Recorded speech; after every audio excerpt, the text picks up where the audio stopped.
तुम्ही पाहत आहात MCN न्यूज मराठी।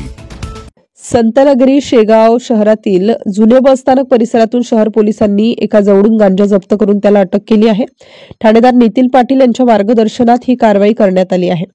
मागील अनेक वर्षांपासून शेगाव शहरातील जुने बसस्थानक परिसरात खुलेआम गांजा विकला जात असल्याची गुप्त माहिती शहर पोलिसांना मिळताच पोलिसांनी संबंधितांवर पाळत ठेवून बुधवार दिनांक 29 ऑक्टोबरच्या सायंकाळी 4 वाजेच्या सुमारास गांजा विक्री करणाऱ्या इब्राहिम शाह सरदार शाह 40 वर्ष राहणार ईदगाह प्लॉट यास रंगेहात पकडून चेत जवळून 3 किलो 400 ग्रॅम वजनाचा गांजा अंदाजे किंमत प्रति किलो 20,000 रुपये प्रमाणे 68,000 रुपयांचा मुद्देमाल जप्त केला।